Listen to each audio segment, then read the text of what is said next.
Did you know France makes Africa pay for its own foreign aid by manipulating the West African franc? Based on a review of public financial reports, it appears France has never actually used its own money to help Africa. I'm about to discuss one of the most elaborate financial cons since the original Ponzi scheme, and no matter how bad you think this is, don't worry, it gets worse. First, the backstory. France controls the creation of money for 14 countries in Africa, a legacy of colonialism. We call this either the West or Central African franc, depending on the country. Every year, France prints between 20 and 40 billion euros worth of this African currency, which it uses to buy natural resources, influence African leaders, and occasionally provide some developmental aid. Pay attention.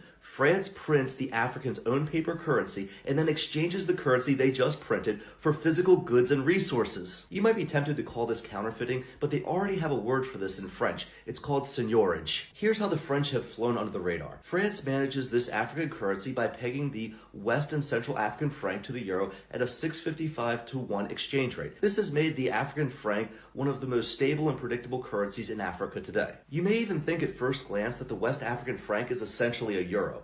Except it's not. When the European Central Bank expands the money supply, aka creates more euros, this gives the French Central Bank the authority to print more African francs. Now, over the past 10 years, the Euro M2 money supply has been increased between 60 and 66%, which means for every billion West African francs that were printed for Africa, the central bank in France was able to print over 600 million West African francs of their own, which means they can practically do whatever they want with that money. We can only estimate these financial numbers because the actual amount is a bit obfuscated by the French banks for obvious reasons. However, when we add up the M2 money supply for these 14 African countries and multiply it by the estimated expansion of the West African francs, France appears to be printing between 20 and 40 billion euros worth of African currency every year exclusively for their own use. So when someone tells you the West gives all this foreign aid to Africa, it might make sense to ask where that money actually came from. But I want to know what you guys think. Do you think France is doing a good thing by providing Africa with a stable currency to do business in? Or is the wealth transfer that comes from seigniorage costing Africa more than the currency is worth?